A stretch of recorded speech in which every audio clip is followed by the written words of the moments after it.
Hello everyone and welcome to my video lecture series. So our topic for today is asexual reproduction in organisms. Okay, so what is the difference between sexual and asexual reproduction? Let us first discuss that. Okay, and once we clarify that, we can move on to types of asexual reproduction. Okay, so what is the difference between sexual and asexual reproduction? First of all, it's very important to know that in sexual reproduction, there are two parents which are involved. Okay, the male parent and the female parent, and each parent forms a gamete. Okay, for example, in human beings, the male gamete, which is the sperm, is formed by the male, and the female gamete, which is the ovum, is formed by the female, and both of them unite to form a zygote which gives rise to a new offspring. Correct? So basically in sexual reproduction, gametes are formed by each of the sexes and they unite to give rise to a new organism. What happens in asexual reproduction? In asexual reproduction, gametes are not formed at all. Okay, the other thing in asexual reproduction is a single parent can give rise to an offspring, and in the case of asexual reproduction, the offspring is exactly identical to the parent. Okay, in case of sexual reproduction, everybody knows that crossing over occurs during meiosis, and because of that the offspring cannot be exactly like the parents. Okay, it can be somewhat like the parents, but it cannot be exactly identical to the parents. But in the case of asexual reproduction, the offsprings are exactly like the parents. Okay, and please remember, only one organism is required. It can reproduce asexually and give rise to a new offspring, so both the sexes are not required. So I hope this difference is clear. Now let us move on to the types of asexual reproduction, okay, which is our topic for today. Okay, so there are many different methods of asexual reproduction. The first one which we are going to see today is something called as fragmentation. So okay, now this method of reproduction is shown by Spirogyra. Okay, so people who have not heard of Spirogyra is a type of green algae. Okay, and algae belong to the plant kingdom. Okay, and the structure of Spirogyra is like a filament, so it is like a thread. So I will just draw the structure of Spirogyra over here. Spirogyra is like this, and there are number of cells which are connected. Correct? So you can see many cells, and each cell is having its own nucleus as I have drawn. Okay, so this is the nucleus, and these are the individual cells. So Spirogyra is a multicellular organism because many cells are present together. Now what happens in fragmentation is very easy. The joints which are present between the cells, those joints will get cut, and because of that one organism will divide into two. So what happens is, this Spirogyra, it will undergo fragmentation to form two fragments. All right, so here I can show two cells, correct, and this bottom part I can again show two cells. Okay, these are the nuclei present. So what has happened is, the one single filament has split up into two fragments. Okay, and this split occurs at the junction of the cells, correct. So the cut may occur over here, or it may occur over here, or it may occur over here. I hope you are getting my point.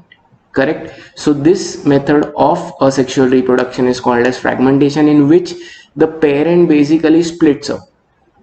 Okay, is this clear? Another example of fragmentation is reproduction shown by worms. Okay, most of the flatworms like tapeworms. Okay, so if I draw a worm over here, you'll be able to understand that a flatworm, okay, which is somewhat like this worm will undergo fragmentation and it will give rise to two worms.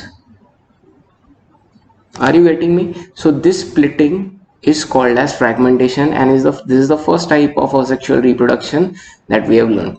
I hope this is clear. Okay, fragmentation is shown only by multicellular organisms. It is not shown by unicellular organisms. Okay, now let us go ahead And let us see the next type of asexual reproduction, which is called as budding. So I think most of you must have heard of budding. So this is the second type of asexual reproduction. Okay, now budding can be shown by both unicellular as well as multicellular organisms. An example of budding is yeast. Okay, so yeast is a type of fungus. Okay, and yeast are unicellular organisms, so I can draw a yeast cell over here. Correct, this is the nucleus of the yeast cell. Now what happens in budding is there is a small outgrowth which is called as a bud, which grows on the parent organism. So for example, if this is the original yeast cell, then when it will want to reproduce, it will form a small sized bud on top of it. So what I'm going to do is I'm just going to rub this area off. Correct, and now what is going to happen is a small outgrowth will develop on the parent, and this will be called as a bud. And what will happen is this nucleus will stretch itself. Okay, and small amount of nucleus will enter that bud. Okay, then what is going to happen is that bud will grow. So this is the original yeast cell. Now the bud has grown. Okay, and now the nucleus has split up. So the original cell has one part of the nucleus, the bud has one part of the nucleus, and what will happen is this will continue to grow, and soon you will realize that the bud has developed into another yeast cell. So this is another yeast cell which is formed. So this type of reproduction is called as budding.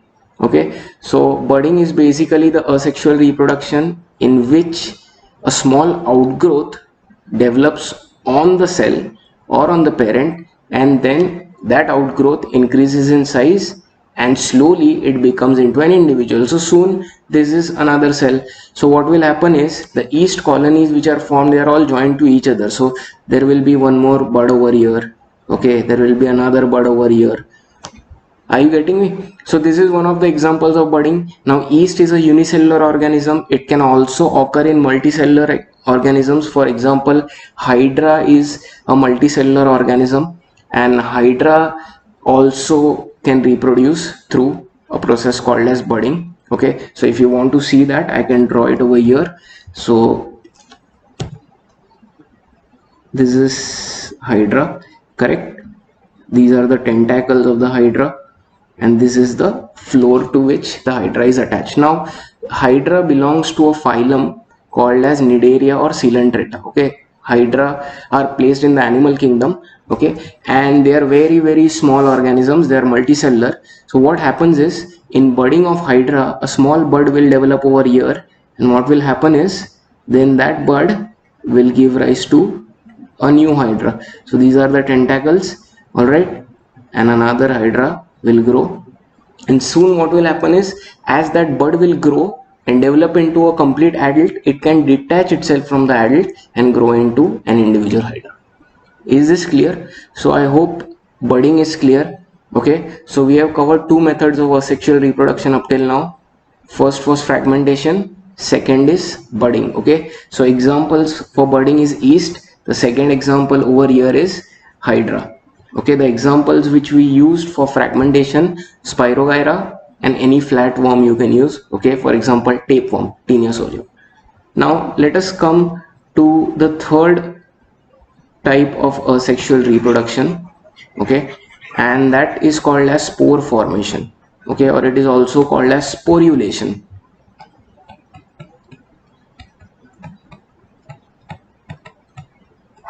This is the third type of asexual reproduction. Now spores are specialized structures. You can compare spores to seeds, but the difference is that seeds are result of sexual reproduction, whereas spores can be asexual, sexual. Over here we are only going to talk about the asexual spores. Please remember. Okay, so spores are sexual also, but here when we are talking about asexual reproduction, the spores are all asexual. So what are spores? These are certain structures which are produced, which are released. Okay, some of them can move on their own, and then under favorable conditions this spore can grow into a new organism. Okay, now spores can be classified into two types. Okay, spores can be motile spores or they can be non-motile spores. Now, what do you understand by these two terminologies? Motile means spores which can move on their own. Okay. For example, a spore having a flagella. So everybody knows what a flagella is. Flagella is used for swimming. So that spore can swim on its own. So motile means it can move on its own. Non-motile spores, they cannot move on their own and they depend on external factors for their dispersal or movement, for example wind or water. Okay, now motile spores are commonly called as zoospores. Okay, an example of zoospores is an organism called as Chlamydomonas. So now Chlamydomonas are single celled organisms. Okay, they normally have this biflagellated structure. Okay, and suppose this is the nucleus, this is the biflagellated structure, this is the single cell, and this organism is called as Chlamydomonas. It is a type of green algae. Now what happens in Chlamydomonas is, when it is ready to reproduce, this Chlamydomonas produces small spores. Okay, so I'm going to draw these spores inside its cell. Okay, and each cell, if you see, I am drawing a tail which is like a flagella.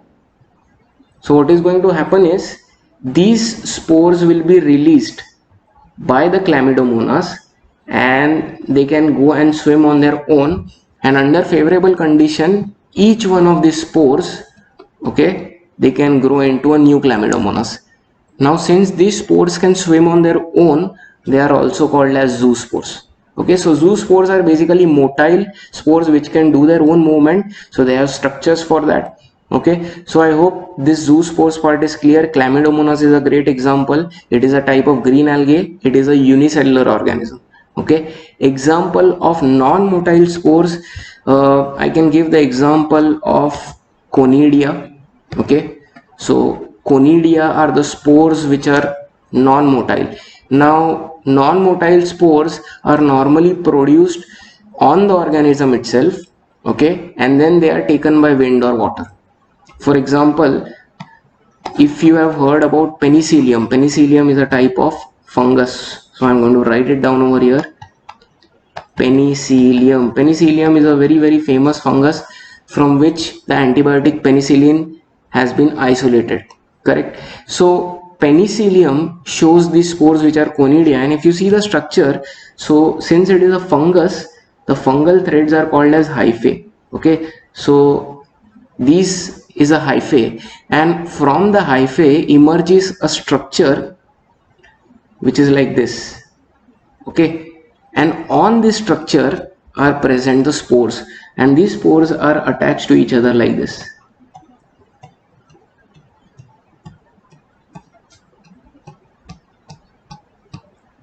Can you see this? So all these spores are attached to each other.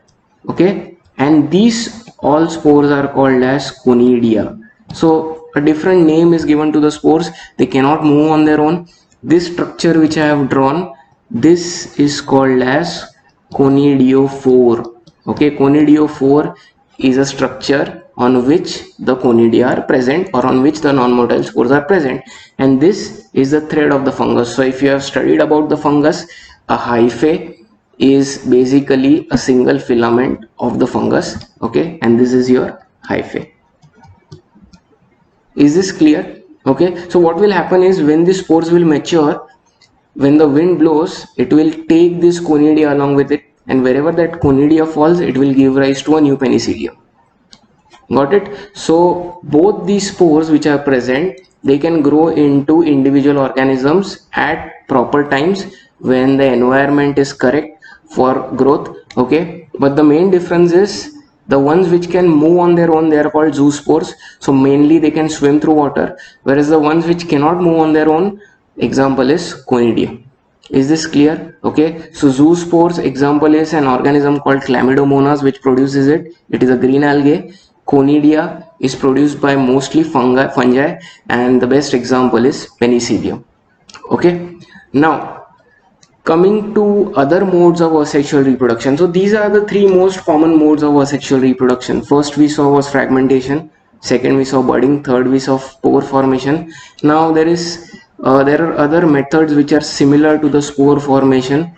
For example, in sponges, if you see, okay, so if you have heard about sponges, there is a certain type of a substance which is produced called as a gemule. Okay, so that process is called as gemule formation. Now what is a gemule? So sponges are basically classified in the phylum Porifera. Okay, so sponges are something like this. They are underwater, everybody knows, and they may be colonial or solitary. This is the main body, and the body is attached to a substratum. Substratum is the ground. Okay, and normally there are small openings which are present on the body of sponges. Okay, these are called as ostia. I'll make a video on this separately. And there are larger openings present which are called as osculum. Okay, I'm not labeling them because that is not important. Now these are the sponges. Now what happens is, inside the sponges there are these specialized structures which are formed, which are called as gemmules, and each gemmule looks something like this.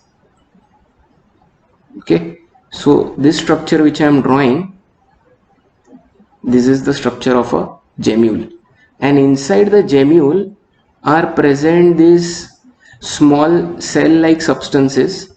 Okay, and they are surrounded by these structures which are called as spicules. Now this structure is called as a gemmule. Okay, and what happens is, when sponges can reproduce sexually as well as asexually. So when they are reproducing asexually, what they do is they release these structures which are called as gemmules. Okay, so this gemmule will be released by the sponge and it will flow with the water, and wherever it will get deposited, it will grow into a new sponge. Are you getting me? So this is somewhat like a spore, but a different name is given. For all those who are interested, these cells which are present inside are called as archaeocytes. Okay, these substances which I have drawn, okay, these are called as spicules. These are made up of calcium or silicon or chitin. Okay, and this opening is called as a micropyle. So what happens is, when a single gemmule falls or gets attached in some place, this opening, micropyle, through this opening these archaeocytes will come out. Okay, and each archaeocyte will behave like a single spore, and each archaeocyte can grow into a single sponge. So what happens is, when the archaeocytes are released, again they will flow with water, and wherever they get attached, they will grow into a new sponge. So it is not that one gemmule will give rise to one sponge. Each archaeocyte in the gemmule can grow into an individual sponge. Is this clear? These spicules are basically for nourishment. So till the time the archaeocytes are present inside this gemmule, the nourishment is provided by these spicules. Is this clear? So I hope this gemmule formation concept is clear. It is a way of asexual reproduction in sponges. Okay, coming to other types of asexual reproduction, there is one more which I have to cover, and that is called as binary fission. Okay, so I'm sure everybody must have heard of binary fission. It is normally seen in unicellular eukaryotic organisms. Okay, so I will write down binary fission. So what is binary fission? Binary fission is normally seen in organisms like let us write down some examples. Amoeba, okay, then paramecium. Okay, so it is normally seen in unicellular organisms, only single cell organisms. Let us take the example of amoeba over here. So suppose if this is the amoeba, correct, and this is its nucleus. So what happens is, in binary fission, basically one cell divides into two cells. Okay, so what is the first step? The first step is, the nucleus of the amoeba, it undergoes changes and it stretches. Okay, so the stretch is something like this. Then what is going to happen is, the nucleus is going to split up into two parts. Please remember, the nucleus doesn't divide into two equal parts. Okay, this is different from mitosis or meiosis. When we are going to study mitosis, you will realize how mitosis is different from binary fission. Mitosis has equal nuclear division, whereas binary fission doesn't have equal nuclear division. So the two nuclei which are formed may be equal, they may be unequal. There is a higher chance of them being unequal. Okay, and then what is going to happen is, after these two nuclei are formed, then the cell will undergo cytokinesis. What is cytokinesis? Cytokinesis means the cytoplasm kind of splits.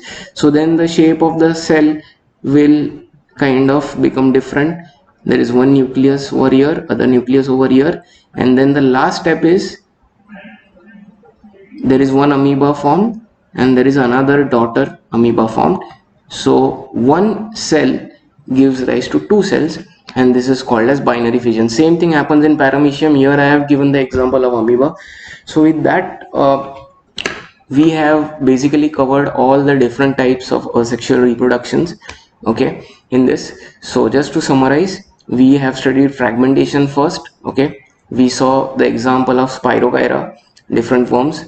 Then we studied about budding. Okay, so we saw the example of yeast and then hydra. Then we studied about spore formation, two types of spores: motile spores which are called zoospores. Example is an organism called Chlamydomonas. Spores which cannot move on their own, non-motile. Example is Conidia, formed on fungus Penicillium. Then we saw about certain organisms which show slightly different structure compared to spores, called as gemmules. Example is sponges. And finally, binary fission. So friends, these are asexual methods are seen in animals, they're seen in plants, fungi. Okay, so that is the end of this topic. Okay, thank you for watching, and if you have still not subscribed to my channel, kindly subscribe. Click on the icon which is on your right. Okay, thanks a lot.